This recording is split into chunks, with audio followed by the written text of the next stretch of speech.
Bonjour à toutes et à tous, ravi de vous retrouver au Hall. J'ai le plaisir ce matin d'être avec une partie de l'équipe de Lola et ses frères en la présence d'Henri Ernst de chez UGC et de producteur Maxime Delaunay. Bonjour à tous les deux. Bonjour. Bonjour.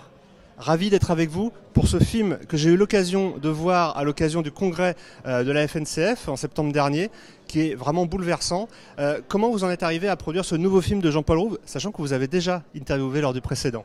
Eh ben oui, c'est la première fois qu'on produisait un film, c'est les souvenirs, un peu dans la continuité, c'est-à-dire que Jean-Paul et David avaient envie de continuer à travailler ensemble et nous évidemment on était passionnés par leur travail, donc on a mis en place cet attelage et ils ont travaillé pendant 3 ans dessus, chacun vacant à ses occupations. David entre-temps a écrit des romans, a gagné des prix et Jean-Paul ayant pas mal tourné en tant que comédien. Puis on a attendu qu'il soit prêt pour pouvoir mettre en place et UGC et TF1 Studio nous ont accompagnés comme sur le premier film, comme sur les souvenirs, donc on était ravis de ça.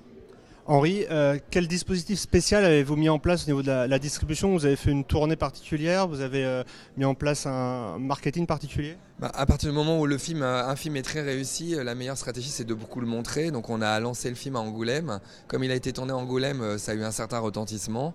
Là on a bien vu que le public a adhéré au film. Et ensuite on a effectivement organisé une grosse tournée d'avant-première en province et une série d'avant-premières entre dimanche et mardi soir pour que le plus de monde possible voit le film avant la sortie. Alors ce qui est le plus étonnant, je trouve, dans ce film, c'est son casting, cette alchimie qui opère entre deux acteurs qu'on n'aurait pas dit frères à la base, mais qui le deviennent vraiment dans le film, et aussi le retour de Ludivine Sagnier au premier plan.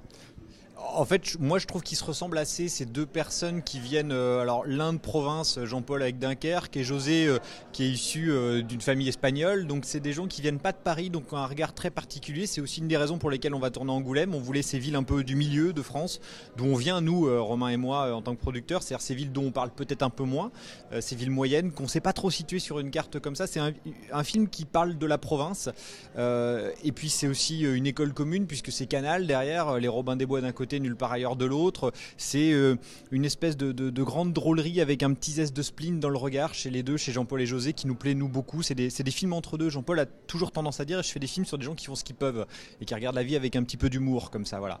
Et Ludivine, Jean-Paul a fait un casting, on a cherché et puis à un moment donné il y a eu une évidence sur elle. Je pense qu'elle est cette petite sœur qu'ils attendaient et qui du coup les porte elle durant le film. Alors tous ceux qui ont vu la bande-annonce peuvent constater une chose qu'on retrouve dans le film, c'est qu'il y a une chanson particulière d'un chanteur très aimé des Français, Jean-Jacques Goldman. C'est pas un hasard, je pense, si cette chanson-là et ce chanteur-là est dans le film, parce que c'est vrai qu'aussi il est populaire, je disais, mais comment en êtes-vous venu aussi à utiliser cette chanson dans la bande-annonce? Dans la bande-annonce, parce qu'en fait quand on a cherché, quand JC nous a proposé des projets, à un moment donné je crois qu'elle est arrivée comme une évidence, mais voilà. Un mot peut-être? Oui, évidemment Goldman c'est un chanteur très populaire et la musique était une évidence dans le film, elle est devenue un peu une évidence dans la bande-annonce en fait. Mais c'est vrai qu'en tout cas ça frappe et quand on voit le film ça prend aussi une autre dimension, cette chanson. Merci beaucoup à tous les deux, on vous souhaite évidemment le meilleur pour cette nouvelle sortie. On rappelle Lola et ses frères de Jean-Paul Rouve avec un casting formidable et donc distribué par UGC. A très vite sur Débrief Film. Merci.